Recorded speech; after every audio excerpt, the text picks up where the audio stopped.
আল্লাহ বলবি রে নাফরমান, তুই জীবনে কত রকমের অন্যায় করেছস, কত আলেম ওলামারা বুঝাইছে নামাজ পড়, রোজা রাখ, আমি আল্লাহর হুকুম পালন কর, কিন্তু কিছুই করলি না। আজকে তোর জাহান্নামের আযাব ছাড়া কোনো কিছুই হবে না, তোর সাথে আমার ব্যবহারও ভালো হবে না। ও যুবক সন্তান, ও বৃদ্ধ বাবা, পর্দার আম্মা জানেরা, এই দুনিয়ার আগুন তো কিছুই না, দুনিয়ার আগুন কিছুই না। এই দুনিয়ার আগুন থেকে 70 গুণ বেশি জাহান্নামের আগুন। ওই আগুনের তাপ লাগা মাত্র কলিজা পর্যন্ত ভুনা ভুনা হয়ে যাবে। পানির পিপাসায় কাতর আল্লাহকে ডাকবা, দয়ার মালিক, ও দয়ার আল্লাহ, একটু পানি দাও, পানি দাও। আল্লাহ তোমার কোনো ডাকেই শুনবে না। হাজার হাজার বছর পার হয়ে যাবে, তারপর আল্লাহ তোমার কোনো ডাকেই শুনবে না। নিরুপায় হইয়া আল্লাহকে আবারও ডাক দিবা। আমার আল্লাহ আযাবের ফেরেশতা দিয়া রক্ত বুঝ পানি ঘামগুলোকে আগুনের পাত্রের মধ্যে কুড়িয়া ওই জাহান্নামীর হাতের মধ্যে দিয়া দিবে। জাহান্নামীর হাতে নেবার পর হাতে যত গোশত আছে গোশতগুলো খসে খসে জমিনের মধ্যে পড়ে যাবে। আল্লাহকে ডাকবে, ও দয়ার মালিক, ও দয়ার আল্লাহ, আর তো সহ্য হয় না রে আল্লাহ, আর আমার সহ্য হয় না, একটু পানি দাও। এর যুবক সন্তান, একটা বারও কি চিন্তাও করলি না? এমন ভয়ঙ্কর হালাত, এমন কঠিন হালাত হয়ে যাবে রে যুবক সন্তান। ওই কঠিন হালাতের মধ্যে আল্লাহকে আবারও ডাকবা, আল্লাহ তোমার কোনো ডাকেই শুনবে না।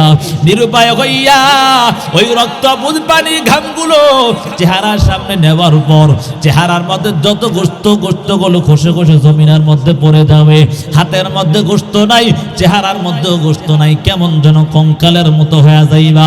আল্লাহকে ডাকবা, ও দয়ার মালিক, একটু পানি চাইলাম, পানিও পাইলাম না।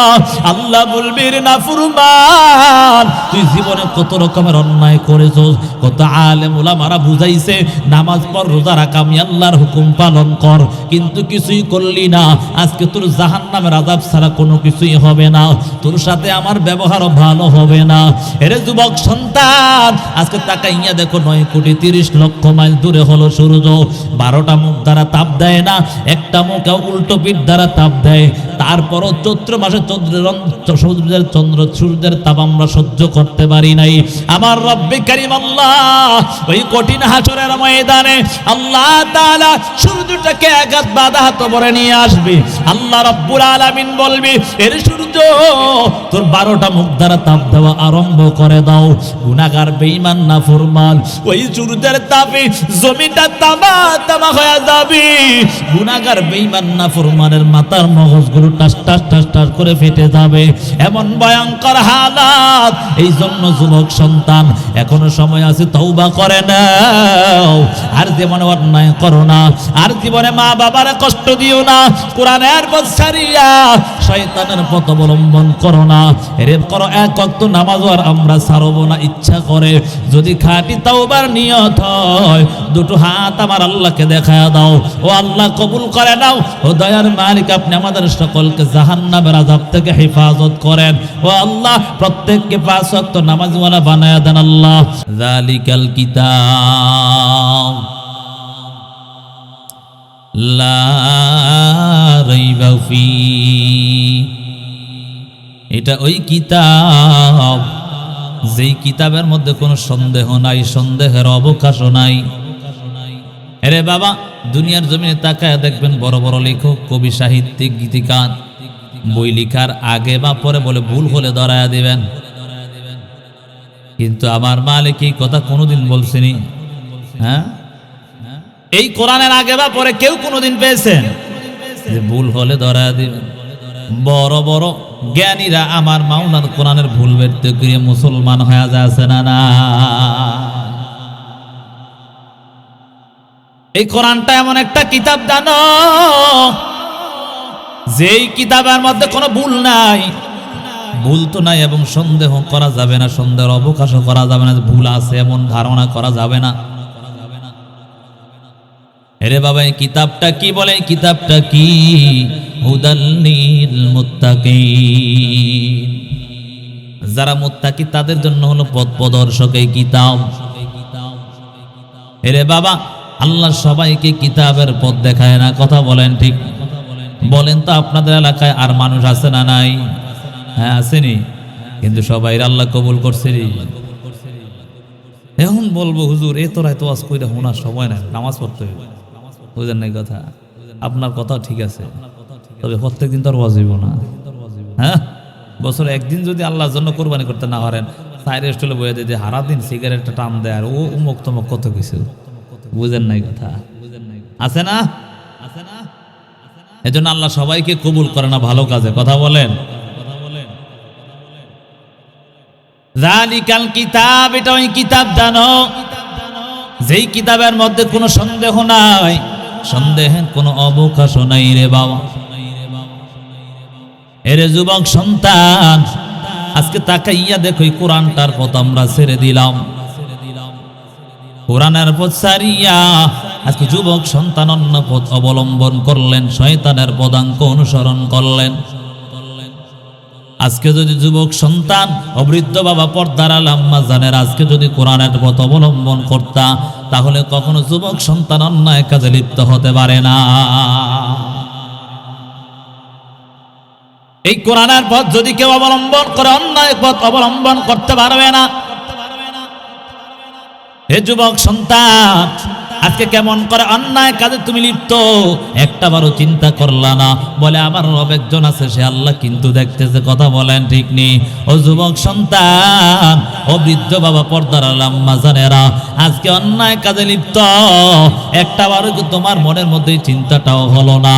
আমার রব একজন দেখি, তিনি হলেন আল্লাহ।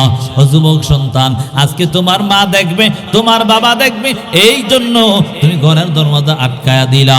তোমার আত্মীয় স্বজন দেখবে, ঘরের দরওয়াজা আটকাইয়া তুমি মোবাইলের গুনায় লিপ্ত। তুমি চিন্তা করেছো কেউ তোমাকে দেখতে পায় না। এরে যুবক সন্তান, আল্লাহর নবী হাদিসের মধ্যে জানায়া দেন, ও যুবক সন্তান শুনে নাও, শুনে নাও। যুবক সন্তান, তুমি তোমার মায়ের ভয় করিয়া, বাবার ভয় করিয়া ঘরের দরওয়াজার আটকাইয়া মোবাইলের গুনায় লিপ্ত হয়ে গেছো, কেউ তোমাকে দেখতে পায় না। হে যুবক সন্তান, তোমার এই অবস্থায় যদি আজরাইল এসে হাজির হয়ে যায়, আল্লাহর নবী হাদিসের মধ্যে জানায়া দেন, তাহিয়াউনা কামা তামুতুন তামুতুনা কামা তাহিয়াউন। ও দুনিয়ার উম্মতের দল, তোমার দুনিয়া চলন যেমন হবে, মরণও কিন্তু তেমন হবে। মরণ তোমার যেমন হবে, হাসর কিন্তু তোমার তেমন হবে। ও যুবক সন্তান, আজকে তুমি মোবাইলের গুনার কানে হেডফোন লাগায়া ঘুমাও, এই অবস্থায় আজরাইল এসে হাজির হয়ে যাবে। যুবক সন্তান, তুমি তোমার মায়ের ভয় করিছো, তুমি তোমার বাবার ভয় করিয়া দরওয়াজাটা আটকাইছো। তোমার লজ্জা হবে, শরম, তোমার হায়া লাগে, এই জন্য তুমি দরওয়াজা আটকায়া দিলা। ওই কঠিন হাসরের ময়দানে আমার আল্লাহ লক্ষ কোটি কোটি মানুষের সামনে গুনাহগার বলিয়া ডাক দিবে। ওই সময় তোমার হালাত কেমন হয়ে যাবে? মূল কারণ একটা, ওই যুবক তোমার অন্তরে কোরআনের জ্ঞান না। যদি কোরআনের জ্ঞান থাকতো তাহলে যুবক গুনাহ করতো না, ঠিক না বাবা? এজন্য যুবক সন্তান, এ কোরআনের পথ অবলম্বন করো। আজকে বৃদ্ধ বাবার ৬০-৭০ বছর হয়ে গেছে, কিন্তু কোরআনটা তেলাওয়াত শুদ্ধ নাই, আছে না নাই? দেখবেন কপাল কালো হয়ে গেছে, কালো কালো দাগ পড়ে। যদি প্রশ্ন করা হয়, বলে চাচা নামাজি মানুষ এই জন্য কপালটা কালো। যদি প্রশ্ন করা হয়, ও চাচা আপনি একটু সূরা ফাতিহা একটু তেলাওয়াত করে শোনান, দেখবেন তার সূরা ফাতিহা শুনিয়া মুখ বমি আসবে। বুঝেন না কথা? আসেনি এমন? হায় হায় হায়, ৬০-৭০ বছর হয়ে গেছে, নামাজ একদিনও মিস নাই। আহা, শীতের সময় ওযু বানায় মসজিদে যায়, কিন্তু একটা দিনও চিন্তাও করে না কোরআনটা শুদ্ধ করা লাগবে। বুঝেন নাই কথা? এই নামাজ সারাদিন পড়বেন, কোনো কাজ হবে না। আল্লাহর নবী এটাই হাদিসের মধ্যে বলেন, রব্বা কারিইন ইয়াকরাউল কুরআনা ইয়ালআনাহু, যে কিছু কিছু তেলাওয়াতকারী আছে তার জন্য কোরআন লানাত করে, নাউযুবিল্লাহ। ঠিক নি বাবা? নামাজ পড়লেন, রোজা রাখলেন, সব করলেন, কিন্তু নামাজ শুদ্ধ হলো না। কেন? আপনার কেরাতে শুদ্ধ নাই। মূল কথা হলো আপনি কোরআনের পথ এখন অবলম্বনই করেন নাই। এজন্য যুবক সন্তান, বৃদ্ধ বাবা আপনার হাতে ধরে, তবে শোনেন, আপনার 70 বছর হয়ে গেছে, কোরআন শিখতে পারেন নাই, চেষ্টা চালায়া যান, মৃত্যুর আগ পর্যন্ত চেষ্টা করেন, আল্লাহ 70 বছর ইবাদত কবুল করতে পারে কি পারে না? জোরে বলেন, পারে কি পারে না? রব্বে কারীম আল্লাহ এমন একজন রব, দুনিয়ার মালিক। যদি তুমি একবার ভুল করো, দ্বিতীয়বার ভুল করলে তোমাকে তাড়ায় দেবে। কথা বলেন ঠিক? ও যুবক সন্তান, তুমি দ্বিতীয়বার ভুল করলে তোমাকে তাড়ায় দেয় দুনিয়ার মালিক। আমার রব এমন একজন রব। যুবক সন্তান জানো, 1000 বার যদিও তুমি ভুল করো, তারপরও শেষবার যদি গিয়া একবার আল্লাহকে আল্লাহ বলে ডাক দাও, আমার আল্লাহ তোর 70 বছরের জিন্দেগির সব অন্যায় মাফ করে দিবে। সুবহানাল্লাহ। এজন্য বৃদ্ধ বাবা, এখনো সময় আছে, কোরআনটা অবলম্বন করো, কোরআনের পথ অবলম্বন করিয়া নিজের জীবনটাকে সুন্দর করে নাও। কোরআনের মোহাব্বত অন্তরে ঢুকাও। যদি কোরআনের মোহাব্বত অন্তরে ঢুকাইতে পারো, জীবনটা বড় সুন্দর হয়ে যাও। আমরা হলাম বনি আদম, আদমের সন্তান হলাম আমরা রে বাবা। আমরা হলাম উত্তম জাতি, আমাদের চেয়ে উত্তম জাতি দুনিয়ার জমিনে কোনো মাখলুকাত নাই। এই উত্তম জাতি যখন অন্যায় করে, কোরআনটা ছেড়ে অন্যায় পথ অবলম্বন করে, তার এমন উত্তম জাতি নিকৃষ্ট জাতিতে পরিণত হয়ে যায়। আল্লাহ কোরআনের মধ্যে বলেন, উলাইকা কাল আনআম বাল হুম আযাল। হে দুনিয়ার মানুষ, তারা চতুষ্পদ জন্তুর চেয়েও নিকৃষ্ট হয়ে যায়। যার মাঝে কোরআন থাকবে না, অর্থাৎ কোরআনের পথ ছেড়েই দিবে, সে তো চতুষ্পদ জন্তুর চেয়ে নিকৃষ্টই হবে। কারণ সে হালাল হারাম কোনটা চিনবেই না। বুঝেন না এই কথা? হালাল হারামের পথ চিনবেই না, বুঝবেই না। আরো কমাও, একটু কমাও, রিভাব দাও, ভলিউম দাও। এরে যুবক সন্তান, যে কথাটা আমি বুঝাতে চাইলাম, রব্বে কারীম আল্লাহ তাআলা এই কোরআনটাকে যদি আমরা মোহাব্বত করতে পারি, কত দাম। আমরা হলাম বনি আদম।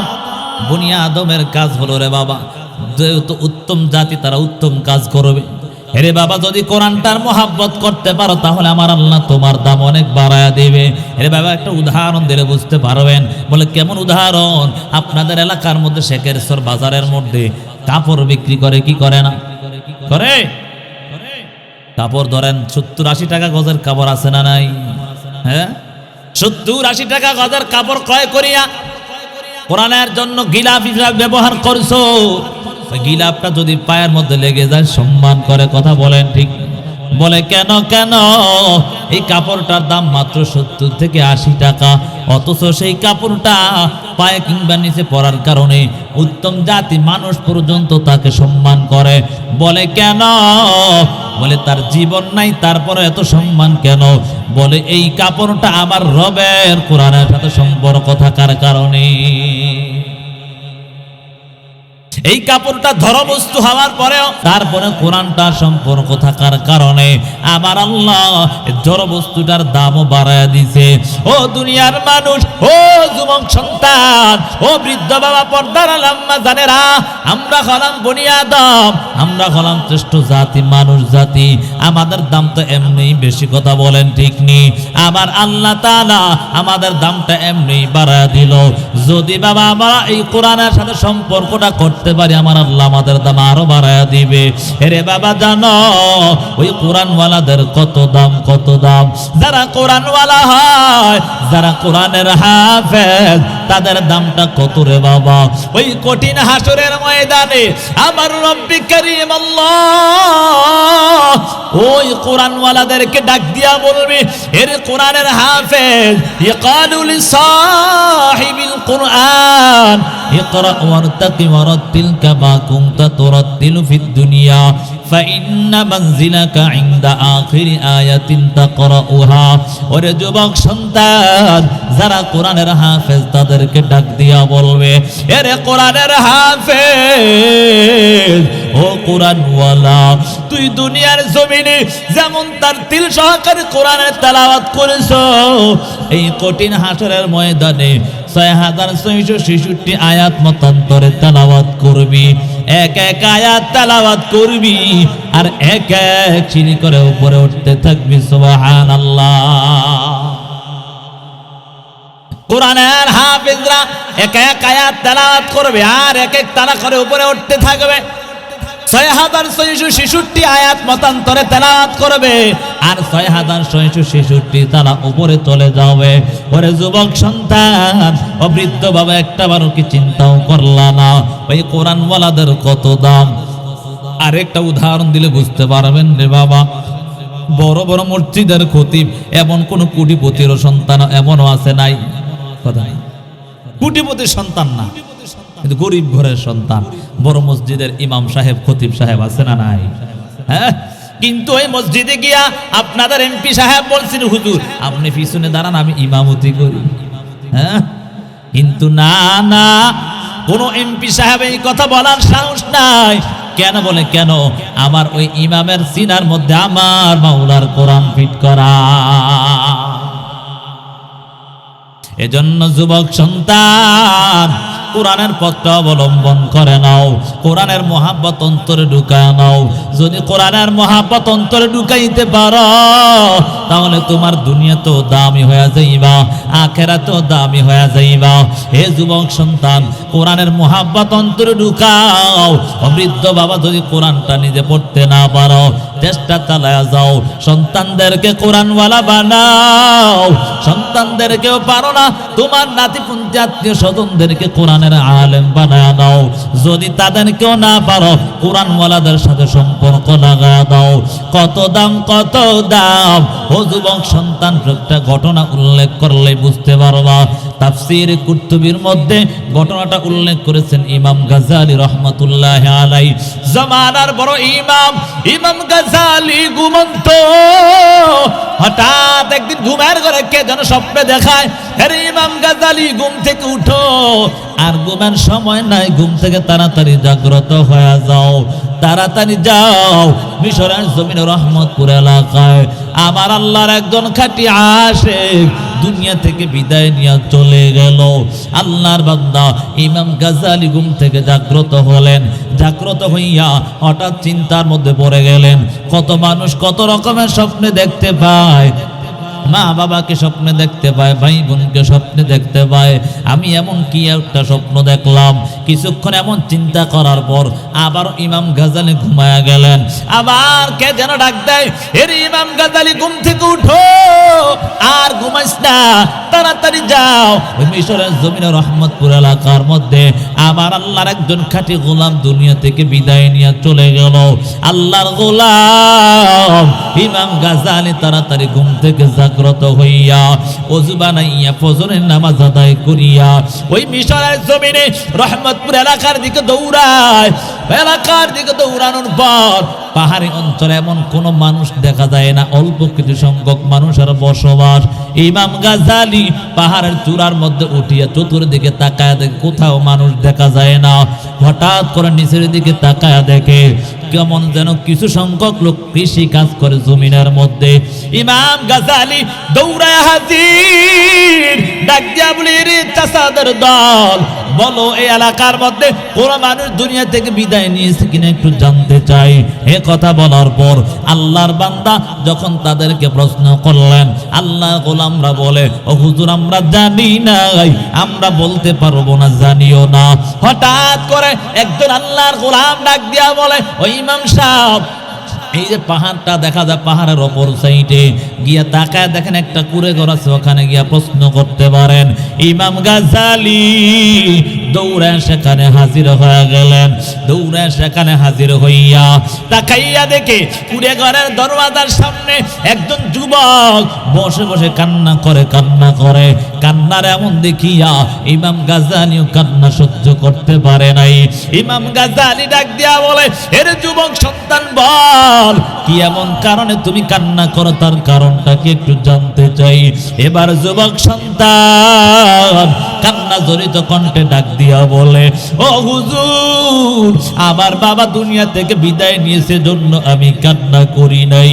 বলে, কেন কান্না করো বলো?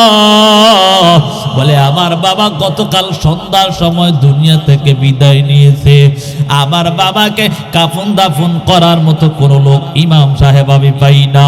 আল্লাহর বান্দা ইমাম গাজ্জালী ডাক দিয়ে বলে, যুবক সন্তান আর কান্নার দরকার নাই, আর কান্নার দরকার নাই। আমার রব আমাকে পাঠাইছে তোমার বাবার কাফন দাফন জানাজা সারার জন্য।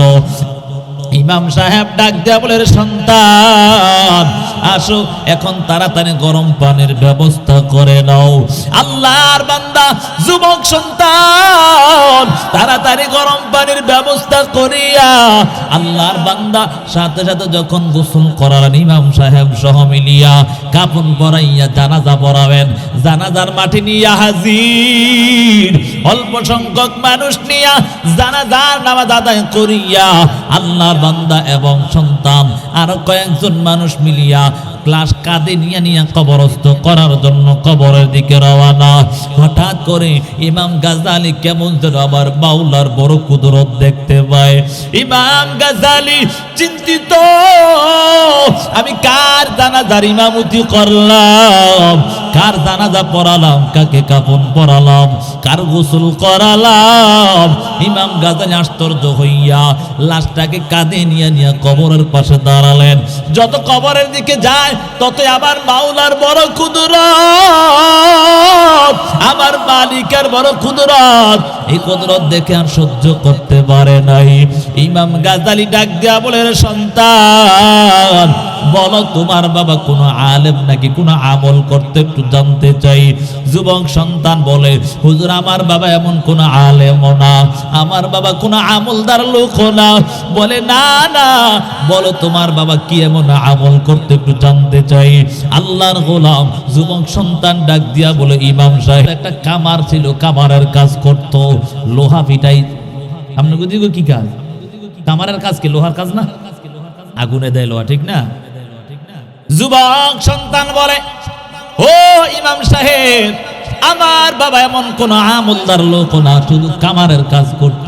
তবে ইমাম সাহেব আমার বাবা যখন মসজিদে মুয়াজ্জিন আযান দিত, সাথে সাথে কাজটা থুইয়া মসজিদে হাজির হয়ে যাইত।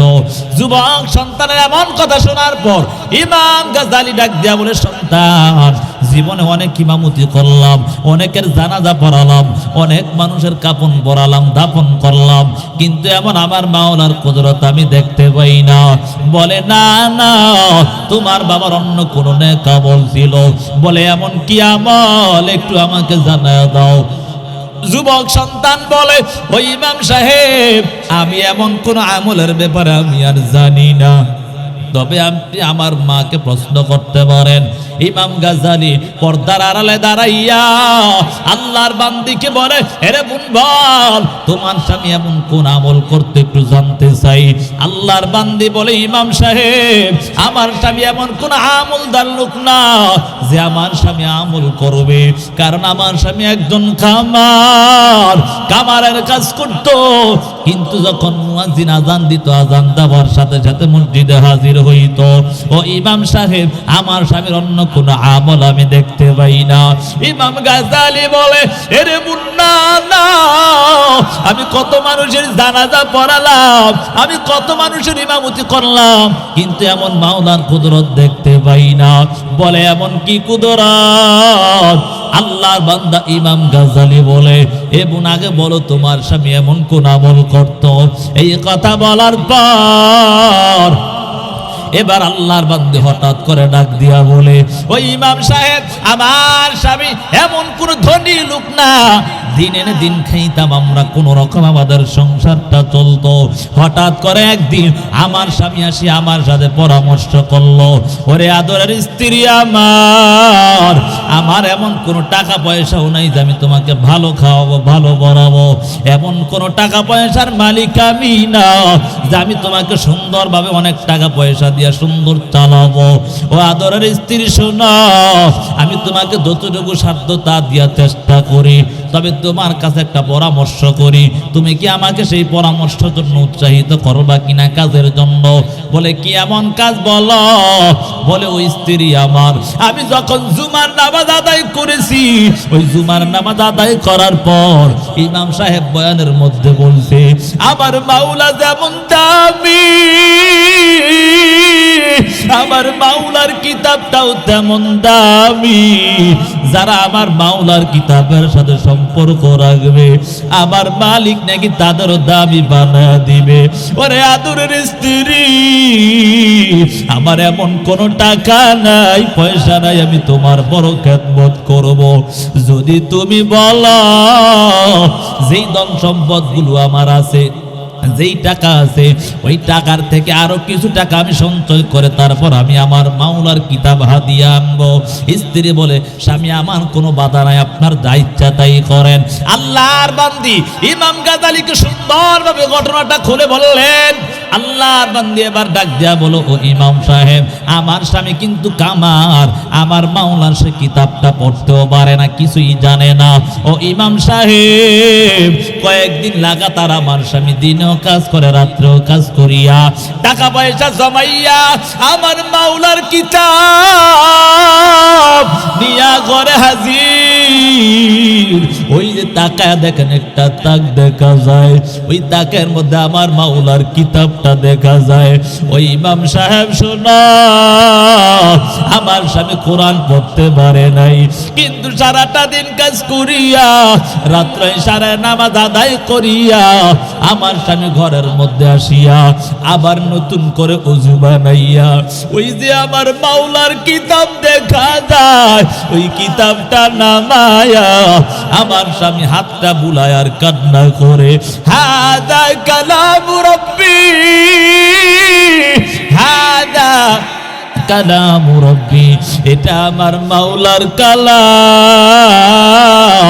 ও দয়ার মালিক, আমি কোরআন পড়তে পারি না, জানিও না, যার কারণে আমাকে জাহান্নামী বলে ডাক দিয়েন না। ও আল্লাহ এমন ভাবে কান্না করতো আর হাতটা বুলাইতো। ও ইমাম সাহেব তাকাইয়া দেখেন ওই কোরআনের পৃষ্ঠাগুলোর মুলিয়া খুলিয়া ওই অক্ষর আয়াতের উপর হাত বুলাইতো আর চোখের পানি ছেড়ে ছেড়ে পৃষ্ঠাগুলো ভিজা ফেলতো। তাকাইয়া দেখেন কোরআনের পৃষ্ঠাগুলো কালো হয়ে গেছে। ইমাম গাজালি ডাক দিয়া বলে, এরে পুনার বলার দরকার নাই, আমার মাওলার জাত ও সিফাতের কসম, তোমার স্বামী আমার মাওলার কোরআনের মুহাব্বতের কারণে আমার আল্লাহ তোমার স্বামীর কবরটা জান্নাতের বাগান বানিয়েছে। সুবহানাল্লাহ। এজন্য বাবা কোরআনের মহব্বত অন্তরে ঢুকাও। কোরআন পড়তে পারো না, চেষ্টা চালায় যাও, মৃত্যুর আগ পর্যন্ত চেষ্টা করে যাও। এই কোরআনের মহব্বত অন্তরে যদি থাকে রে বাবা, হাসরের ময়দানে কোরআন তোমাকে পার করতে পারে কি পারে না? হে যুবক সন্তান, এই জন্য সময় আছে, কোরআনটা সিনায় ঢুকায় নাও। আমার আল্লাহর আযাবের ভয়টা করিয়া নিজের জীবনটাকে সুন্দর বানায় নাও।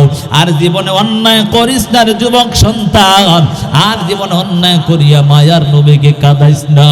আমার নবী তোমার জন্য আমার জন্য কত কষ্ট করেছে জানো ও যুবক সন্তান? যেই নবী বড় এতিম নবী ছিল রে বাবা, ছোটবেলা মায়ের উদরে আসার পর বাবাও হারায়া ফেলল। আমার নবী 6 বছর বয়সে মাও হারায়া ফেলল, 8 বছর বয়সে দাদাও হারায়া ফেলল, নবুয়ত প্রাপ্তির কিছুদিন পর চাচাও হারায়া ফেলল।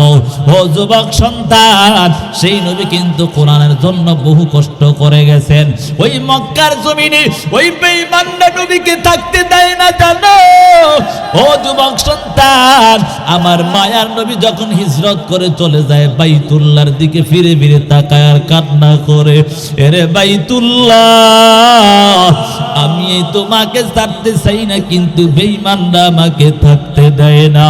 এরে যুবক সন্তান, আজকে যদি আমার নবী কোরআনের জন্য কষ্ট না করত, আজকে আমরা কোরআনের পথ পাইতাম না। ও যুবক সন্তান, আজকে আমার নবীকে কেমন ভাবে ভুলে গেলি রে যুবক সন্তান। নবীর আদর্শ বাদ দিয়া আজকে তুমি তোমার মতো চলতেছ রে যুবক সন্তান।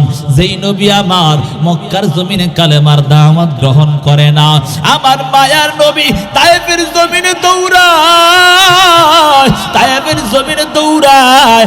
আমার মায়ার নবী তায়েফের জমিনে গিয়া যখন কালেমার দাওয়াত দেয়, ওই তায়েফবাসীরা তাদের ছোট ছোট সন্তানদেরকে লাগা দেয়, বলে যা যা ওই মক্কার জমিন থেকে কুরাইশ বংশের একজন পাগল, তাকে তাড়াতাড়ি পাথর ঢিল মেরে তাড়ায়া দাও।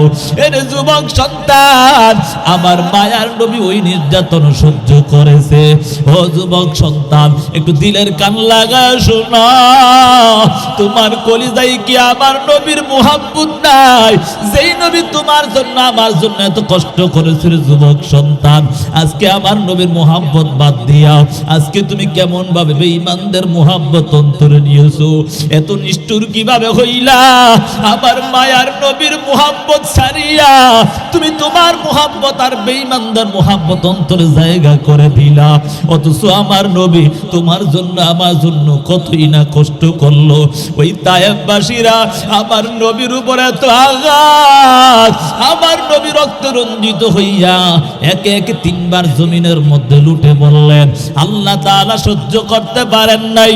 আল্লাহ তাআলা ফেরেশতা পাঠায় দেওয়ারে, ফেরেশতা যা যা তাড়াতাড়ি যা আমার হাবিবকে বলো, যদি বলে এই তায়েফবাসীকে আমি ধ্বংস করে দিব।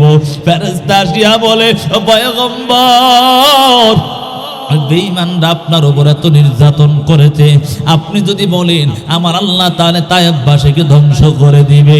নবী আমার ডাক দিয়া বলে, এরে ফেরেশতারা, না না, ওই তায়েফবাসী আমাকে চিনে না, যার কারণে আমার উপর এত নির্যাতন করেছে। যখন তারা আমাকে চিনবে আর কখনো আমার উপর এত নির্যাতন করবে না।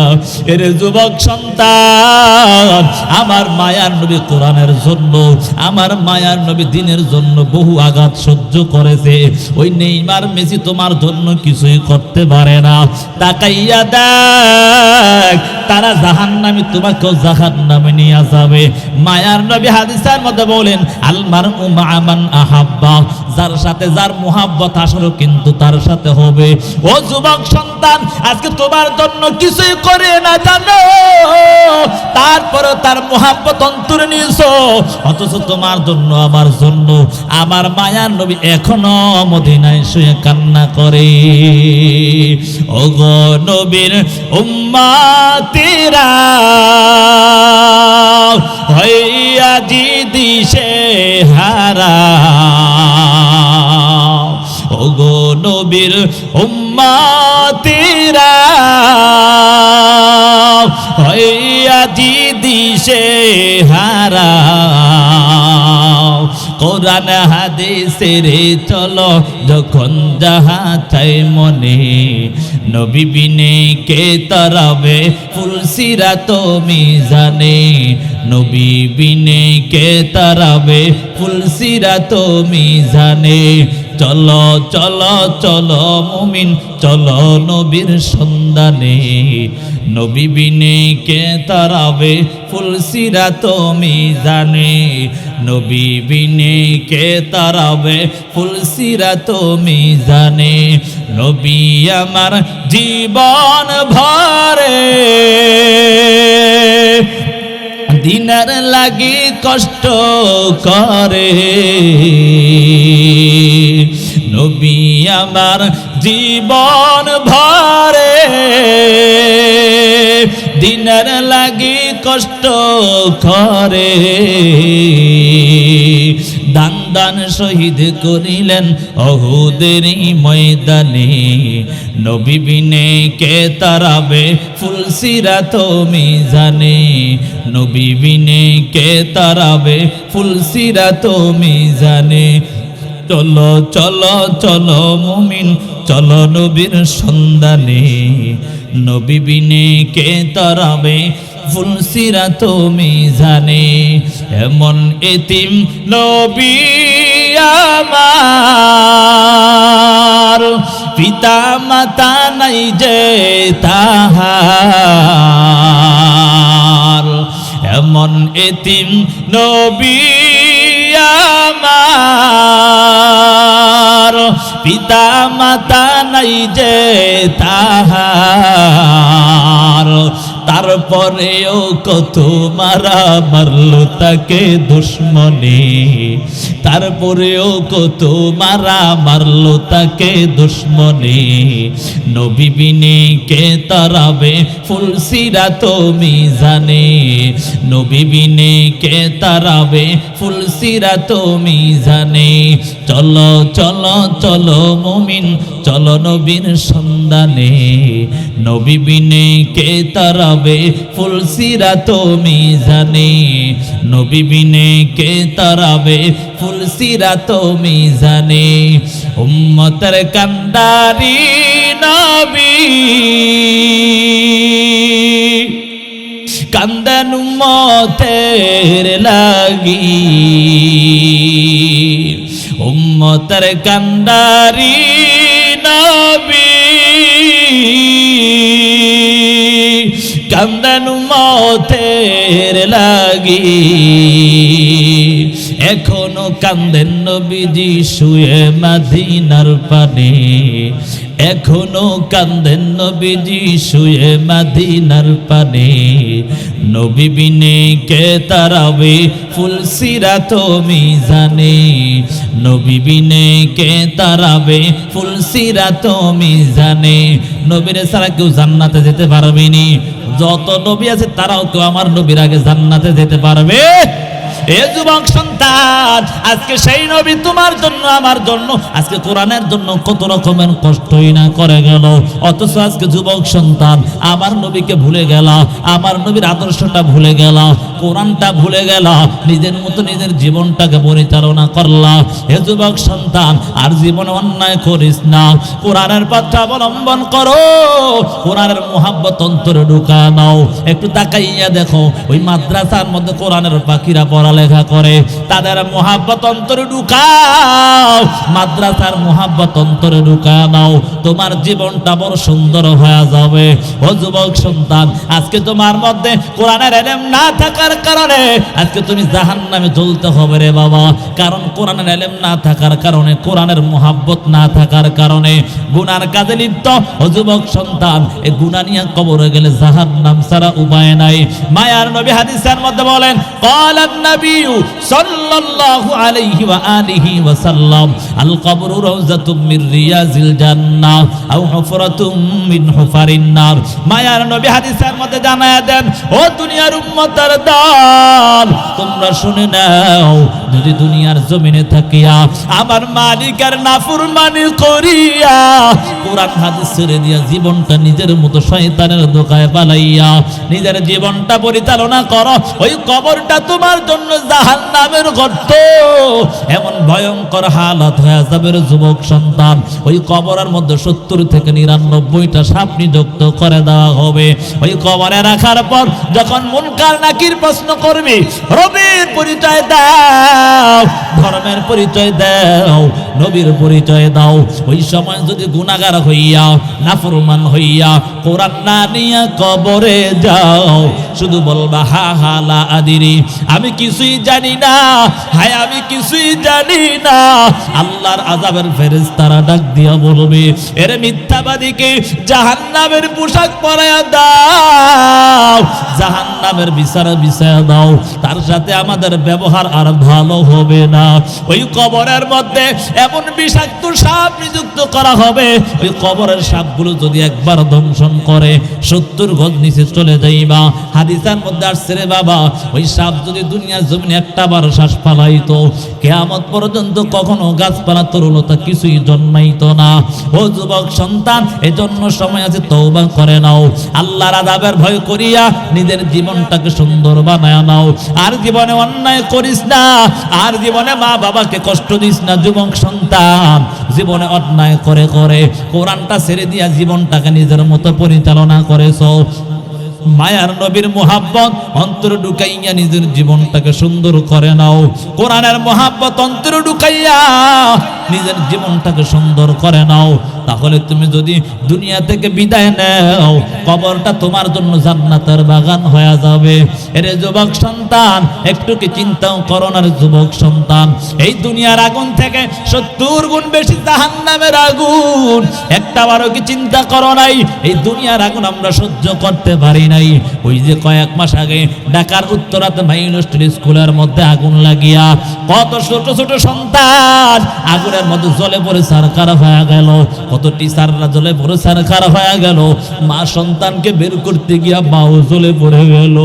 ও যুবক সন্তান, ও বৃদ্ধ বাবা, পর্দার লম্বা জানিরা, এই দুনিয়ার আগুন তো কিছুই না, দুনিয়ার আগুন কিছুই না। এই দুনিয়ার আগুন থেকে 70 গুণ বেশি জাহান্নামের আগুন। ওই আগুনের তাপ লাগা মাত্র কলিজা পর্যন্ত ভুনা ভুনা হয়ে যাবে। পানির পিপাসায় কাতর আল্লাহকে ডাকবা, দয়ার মালিক, ও দয়ার আল্লাহ, একটু পানি দাও, পানি দাও। আল্লাহ তোমার কোনো ডাকেই শুনবে না।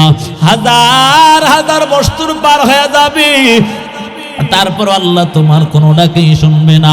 নিরুপায় হইয়া আল্লাহকে আবারও ডাক দিবা। আমার আল্লাহ আযাবের ফেরেশতা দিয়া রক্ত বুঝ পানি ঘামগুলোকে আগুনের পাত্রের মধ্যে কুড়িয়া ওই জাহান্নামীর হাতের মধ্যে দিয়া দিবে। জাহান্নামীর হাতে নেবার পর হাতে যত গোশত আছে গোশতগুলো খসে খসে জমিনের মধ্যে পড়ে যাবে। আল্লাহকে ডাকবে, ও দয়ার মালিক, ও দয়ার আল্লাহ, আর তো সহ্য হয় না রে আল্লাহ, আর আমার সহ্য হয় না, একটু পানি দাও। এর যুবক সন্তান, একটা বারো কি চিন্তাও করলি না? এমন ভয়ঙ্কর হালাত, এমন কঠিন হালাত হয়ে যাবে রে যুবক সন্তান। ওই কঠিন হালাতের মধ্যে আল্লাহকে আবারও ডাকবা, আল্লাহ তোমার কোনো ডাকেই শুনবে না। নিরুপায় হইয়া ওই রক্ত বুঝ পানি ঘামগুলো চেহারার সামনে নেওয়ার পর চেহারার মধ্যে যত গোশতগুলো খসে খসে জমিনের মধ্যে পড়ে যাবে। হাতের মধ্যে গোশত নাই, চেহারার মধ্যেও গোশত নাই, কেমন যেন কঙ্কালের মতো হয়ে যাইবা। আল্লাহকে ডাকবা, ও দয়ার মালিক, একটু পানি চাইলাম, পানিও পাইলাম না। আল্লাহ বলবি, রে নাফরমান, তুই জীবনে কত রকমের অন্যায় করেছস, কত আলেম ওলামারা বুঝাইছে নামাজ পড়, রোজা রাখ, আমি আল্লাহর হুকুম পালন কর, কিন্তু কিছুই করলি না। আজকে তোর জাহান্নামের আযাব ছাড়া কোনো কিছুই হবে না, তোর সাথে আমার ব্যবহারও ভালো হবে না। এরে যুবক সন্তান, আজকে তাকাইয়া দেখো 9,30,00,000 মাইল দূরে হলো সূর্য। 12টা মুখ দ্বারা তাপ দেয় না, একটা মুখ উল্টো পিঠ দ্বারা তাপ দেয়। তারপরও চৈত্র মাসে সূর্যের তাপ আমরা সহ্য করতে পারি নাই। আমার রব্বে কারীম আল্লাহ ওই কঠিন হাসরের ময়দানে আল্লাহ তাআলা সূর্যটাকে আঘাত বাধা হাত ভরে নিয়ে আসবে। আল্লাহ রাব্বুল আলামিন বলবে, এর সূর্য, তোর 12টা মুখ দ্বারা তাপ দেওয়া আরম্ভ করে দাও। গুনাহগার বেঈমান নাফরমান, ওই সূর্যের তাপে জমিটা তামা তামা হয়ে যাবে। গুনাহগার বেঈমান নাফরমানের মাথার মগজগুলো টাস টাস টাস টাস করে ফেটে যাবে। এমন ভয়ঙ্কর হালাত। এই জন্য যুবক সন্তান, এখনো সময় আছে, তওবা করে নাও। আর জীবনে অন্যায় করো না, আর জীবনে মা বাবার কষ্ট দিও না, কোরআনের পথ ছাড়িয়া শয়তানের পথ অবলম্বন করো না। এর করো এক ওয়াক্ত নামাজ আর আমরা ছাড়বো না। ইচ্ছা করে যদি খাঁটি তওবার নিয়ত হয়, দুটো হাত আমার আল্লাহকে দেখায়া দাও। ও আল্লাহ, কবুল করে নাও। ও দয়ার মালিক, আপনি আমাদের সকলকে জাহান্নামের আযাব থেকে হেফাজত করেন। ও আল্লাহ, প্রত্যেককে 5 ওয়াক্ত নামাজওয়ালা বানায়া দেন আল্লাহ। অসুস্থদেরকে সুস্থতার জিন্দেগি দাও, তওবার উপর মজবুত হয়ে চলার তৌফিক দান করেন। মাদ্রাসাকে এলাকাবাসী সকলকে আপনি কবুল ও মঞ্জুর করেন, আমিন। আলহামদুলিল্লাহি রাব্বিল আলামিন, ওয়াসসালাতু ওয়াসসালামু আলা সাইয়্যিদিল আমবিয়াই ওয়াল মুরসালিন ওয়া আলা আলিহি ওয়া আসহাবিহি আজমাইন। ইয়া আরহামার রাহিমিন, ইয়া আরহামার রাহিমিন, ইয়া আরহামার রাহিমিন। ও দয়ার মালিক, ও দয়ার আল্লাহ, একটু তাকায় দেখো রে আল্লাহ, গভীর রাত, জমিনের উপর আকাশের নিচে আমার মতো গুনাহগার কেউ নাই রে আল্লাহ। ও দয়ার মালিক, একটু কি তাকায় দেখো না রে আল্লাহ, কত দাড়ি বাঁকা মুরব্বী ওলামায়ে কেরাম, আল্লাহ কলিজার টুকরা যুবক সন্তান তালেবুল ইলমদেরকে নিয়ে হাত বাড়াইলা। যার হাতটা পছন্দ হয় ওই হাতের উসিলা করে আপনি আমাদের সকলকে কবুল করেন আল্লাহ। জাহান্নামের আযাব থেকে আপনি হেফাজত করেন। ও দয়ার আল্লাহ, আপনি সকলের দিলের নেক আশাগুলি পূরণ করে দেন। মাদ্রাসাকে কবুল করেন। যারা অর্থ দিয়ে, মেধা দিয়ে, শ্রম দিয়ে, জায়গা জমি দিয়ে সহযোগিতা করেছে, করতেছে আল্লাহ, সকলের দানকে আপনি কবুল ও মঞ্জুর করেন আল্লাহ। অনেকে চলে গেছে আল্লাহ, আপনি তাদের কবরগুলো জান্নাতের বাগান বানায়া দেন। এলাকাবাসী এলাকার ওপর খাস রহমত বর্ষণ করেন। সকলের ব্যবসা বাণিজ্য কামাই রুজির মধ্যে আপনি বারাকা দান করেন। প্রবাস জীবনে যারা থাকে আল্লাহ, সুখময় জীবন দান করেন আল্লাহ। অসুস্থদেরকে সুস্থতার জিন্দেগি দাও। মা বোনদেরকে সুস্থতার সাথে দীর্ঘ নেক হায়াত দান করেন।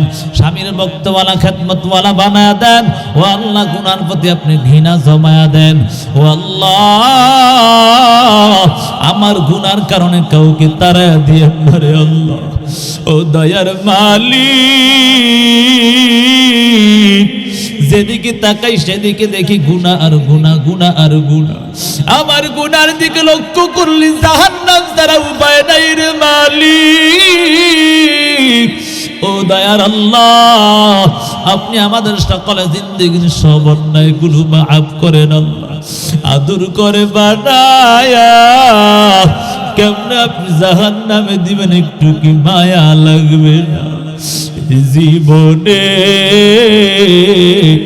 না করিলাম বন্দেগি,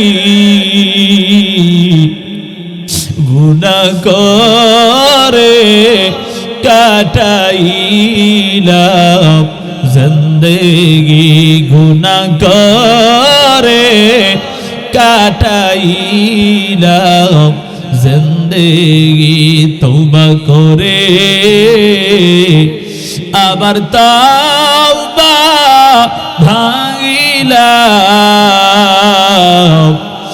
অবশেষে খাঁটি তওবা করিলাম, অবশেষে খাঁটি তওবা করিলাম। আদর করিয়া মানুষ আল্লাহ বানায়া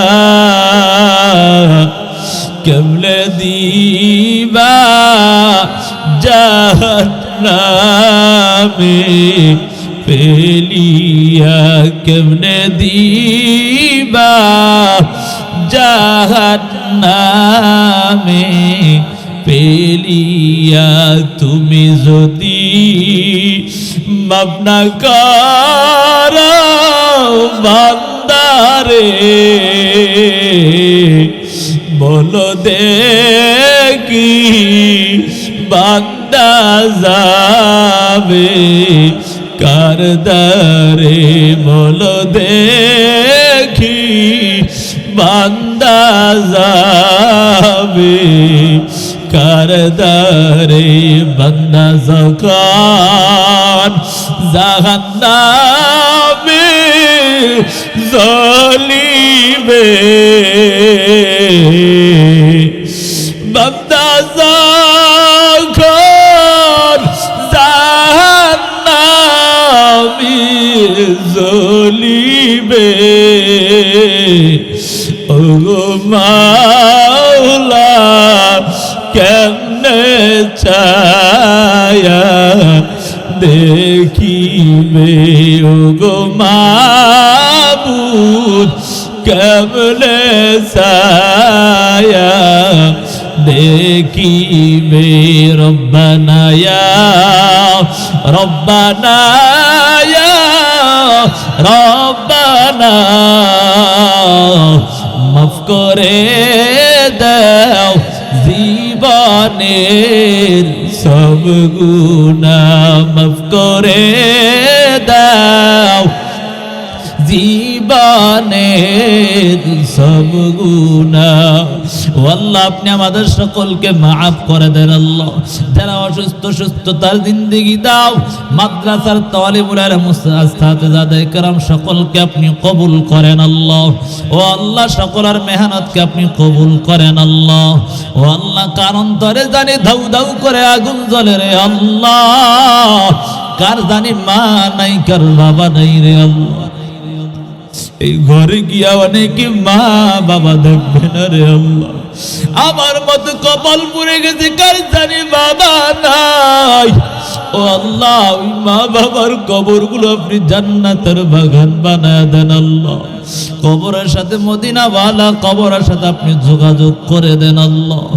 ও দয়ার মালিক, যাদের মা বাবা বেঁচে আছে খেদমত করার তৌফিক দান করেন আল্লাহ। আমার মা এবং বড় বোন অসুস্থ, ছোট ভাই অসুস্থ, তার সাথে দীর্ঘ নেখায়াত দান করেন আল্লাহ। ও আল্লাহ ছোট ভগ্নিপতির সমস্যা আছে, মাওলা আপনি সমস্যার সমাধান করে দেন আল্লাহ। সকলের দেলানে কাশাগুলি আপনি পূরণ করে দেন আল্লাহ। ও আল্লাহ আমি জানি আমার মতো গুনাহগারে জগতে আর কেউ হতে পারে না রে আল্লাহ। আপনি যার দোয়া কবুল হয় তার উসিলাতে আপনি আমাদের সকলের আমিনকে কবুল করেন আল্লাহ। বাইতুল্লাহ তাওয়াফের ব্যবস্থা করে দেন আল্লাহ। আপনার হাবিবকে স্বপ্ন যোগে একবার হলেও মুলাকাত করে দেন আল্লাহ। ইজ্জতে হিকমতের ইখলাস ও তাকওয়ার ঈমান ও আমলের মুহালিম রুসুলা মাকাম দান করেন আল্লাহ। কোরআন ও হাদিসের আলেমে নূর দ্বারা সিনাটা ভরপুর করে দেন আল্লাহ। হিংসা অহংকার তাকাব্বুর রিয়া মুক্ত জীবন দান করেন আল্লাহ। রব্বিনা হামহুমা কামা রব্বায়ানি সগীরা, রব্বির হামহুমা কামা রব্বায়ানি সগীরা। ও আল্লাহ কলিজার টুকরা যুবকদেরকে আপনি কবুল করেন আল্লাহ। যুবকদের মেহনতকে আপনি কবুল করেন। 5 ওয়াক্ত নামাজওয়ালা প্রত্যেকটা যুবক বৃদ্ধ বাবাকে বানায়া দেন আল্লাহ। আল্লাহুম্মা ওয়াফিকনা জিয়ারাতাল হারামাইনিশ শরীফাইন ওয়া সাল্লাল্লাহু তাআলা আলা খায়রি খালকিহি ওয়া নূরি আরশিহি ওয়া আসহাবিহি আজমাইন। আমিন আমিন আমিন বিরহমাতিকা ইয়া আরহামার রাহিমিন।